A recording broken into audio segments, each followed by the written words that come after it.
मैं दोस्तों आपका स्वागत करता हूं। दोस्तों आज हम सीएनसी टर्निंग मशीन के ऊपर फानुक कंट्रोल के जो स्टैंडर्ड एम कोड होते हैं, जो हम सीएनसी टर्निंग मशीन के ऊपर प्रोग्राम बनाते समय या प्रोग्रामिंग ऑपरेटिंग मशीन कंट्रोल करने के लिए जो भी हम एम कोड यूज करते हैं, वो एम कोड स्टैंडर्ड कौन से होते हैं और कितने स्टैंडर्ड है और उतने सीएनसी टर्निंग मशीन पे यूज होने वाली जो एम कोड की लिस्ट कौन सी है। मैंने बोला है Fanuc control M code list CNC turning machine के ऊपर ये इतने एम कोड यूज किए जाते हैं टोटली। तो उसमें जो पहला है प्रोग्राम स्टॉप, माने ये प्रोग्राम में कहाँ भी देंगे तो मशीन या प्रोग्राम ऑटोमेटिक स्टॉप हो जाएगी।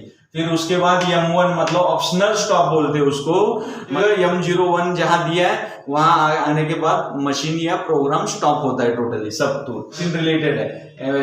M2 माने एंड ऑफ प्रोग्राम, माने ये सीमेंस कंट्रोल के ऊपर पहले कैसा था M2 देन मींस उसमें M2 यूज किया जाता था टोटल। अभी M3 माने M3 M4 और M5 ये एक ग्रुप है टोटल। ये स्पिंडल के ध्यान रखिए, स्पिंडल ऑन क्लॉकवाइज, CW माने घड़ी के दिशा से वो जॉब चेक आपका जॉब घूमेगा या उसके अपोजिट आप काउंटर क्लॉकवाइज घुमाना है तो M4 देना पड़ेगा और उसको रोकने के लिए M5 देना पड़ता है टोटल। वो डिपेंड किसके ऊपर रहेगा, आपका लेफ्ट हैंड टूल बिठाए या राइट हैंड, उसके ऊपर से ये दोनों में से कौन सा तो एक कोड देना पड़ेगा। फिर जो कूलेंट लगता है हमको, कूलेंट किस लिए लगता है, क्योंकि जो टूल जॉब के ऊपर कटिंग का काम करता है रिवोल्यूशन पार्ट के, तो हीट पैदा होती है, वो हीट नष्ट करने के लिए हमको कूलेंट के अंदर से भी एक कूलेंट आता है, ये होता है। और रेगुलर जो बाहर से पाइप द्वारा जो कूलेंट टैंक से मोटर से जो ऑन होता है कूलेंट, उसको M8 कूलेंट ऑन बोला जाता है टोटली। रोकने के लिए M9 ये कूलेंट ऑफ का कोड है टोटली, ये ध्यान रखिए। ऑन ऑफ करने के लिए हम M10 और M11 ये M कोड यूज करते हैं। वो समझो क्वालिटी चेक रहेगा तो ये यूज कर सकते हो अपना। तो उसके बाद हमको चेक क्लैंप ऑन आईडी माने क्या होता है, जब कभी क्या होता है हम रेगुलर जॉब कैसे क्लैंप करते हैं, ये ऐसा क्लैंप करते हैं, ओडी क्लैंप बोलते हैं उसको, मगर हमको ये ओडी क्लैंप हो गया, ये जॉब ऐसा ओडी क्लैंप होता है, ये M18 रहता है। और जब हमको डी क्लैंप में ही क्लैंप दर्शाना है तो आईडी क्लैंप करने के लिए आपको ऐसा आईडी चेक दिखाना पड़ेगा, तो ऐसा क्लैंप करके रखना है। तो पहले MDI मोड में जाके M16 टाइप करना है, M16 साइकिल स्टार्ट दबाएंगे तो चेक आईडी सिलेक्शन होगा टोटली। फिर जॉब आप आईडी में क्लैंप करके वो जो भी ऑपरेशन है कर सकते हैं, मगर जब आप वही वापस रेगुलर करने के लिए M18 check clamp on OD, मतलब रेगुलर में ओडी जो हम क्लैंप करते हैं जॉब का, ये ओडी क्लैंप करने के लिए वापस M18 डाल आएंगे तो वो सिलेक्शन होता है ऑटोमेटिक। फिर M30 हम प्रोग्राम में कहा भी देंगे तो क्या होगा, प्रोग्राम एंड होके एंड रिवाइंड, मतलब वो प्रोग्राम खत्म होके उधर प्रोग्राम वो खत्म होगा और पहली जगह रिवाइंड जाएगा, वो टोटल जाने का ये कोड है। खत्म करके पहली जगह जाके रुकने का काम है M30 का।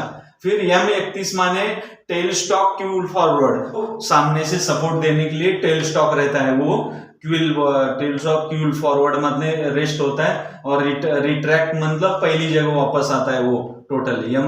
ये टेल स्टॉक यूज करते हैं सपोर्ट के लिए, सामने लंबे जॉब के लंबा जॉब रहेगा उसको सामने से सपोर्ट करने के लिए टेल स्टॉक यूज करते हैं। तो ये फॉरवर्ड रिवर्स एक कोड देके आप ऑन ऑफ या फॉरवर्ड रिट्रैक्ट कर सकते हैं। फॉरवर्ड मतलब रेस्ट होगा और वापस वो रिट्रैक्ट आएगा, मतलब उसकी पहली जगह आके रुकेगा टोटली।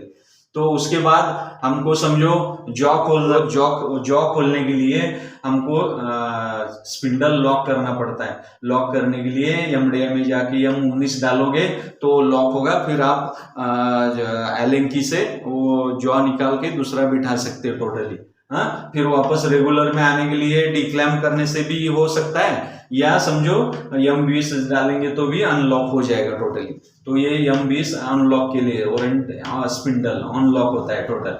फिर चिप कन्वेयर जो हमारा टूल द्वारा जॉब के ऊपर कटिंग होने वाला जो बर रहता है, वो बर को बाहर रिट्रैक्ट फॉरवर्ड रिट्रैक्ट रिवर्स करना है। समझो फॉरवर्ड मतलब अंदर का बर बाहर फेंकने के लिए फॉरवर्ड बोलते हैं, रिवर्स माने कुछ अटक गया है वो कन्वेयर तो उसको उल्टा घुमाने के लिए रिवर्स करते हैं, और वो रोकने के लिए हमको यूज ही नहीं करना है, तो चिप कन्वेयर तो रोक के रखना है तो M65 यूज करते हैं, चिप कन्वेयर स्टॉप, हाँ, chip conveyor forward, chip conveyor reverse, chip conveyor stop, M63, M64, M65 ये काम करता है। चिप कन्वेयर रहेगा तो ये आप यूज कर सकते हैं। ये हमको M98 देके वो प्रोग्राम का नंबर P के सामने देके ये दिया जाता है, वो सब प्रोग्राम कॉल होता है।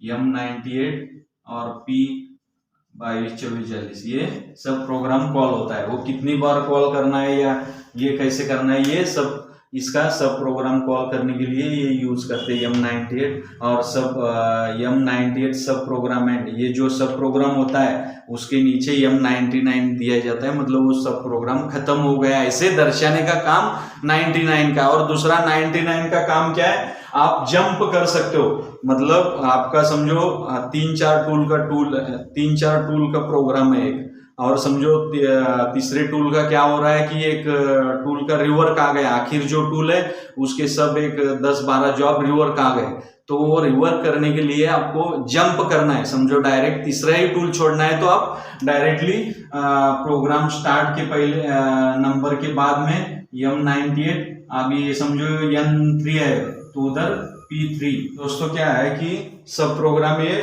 कॉल करने के लिए उसके सब प्रोग्राम एंड या जंप करने के लिए M99 P3 माने N3 जो रहता है उसको P3 देंगे, तो ये N3 जो 3 नंबर टूल है वही जंप लेगा वो टोटली उसकी वजह से। तो M कोड की लिस्ट है, मैंने आपको अच्छी तरह से डिटेल्स उसके बारे में सब डिटेल्स बताया, आपको समझ में आया होगा। कुछ उसके बारे में डाउट है तो आप पूछ सकते हैं। Thank you.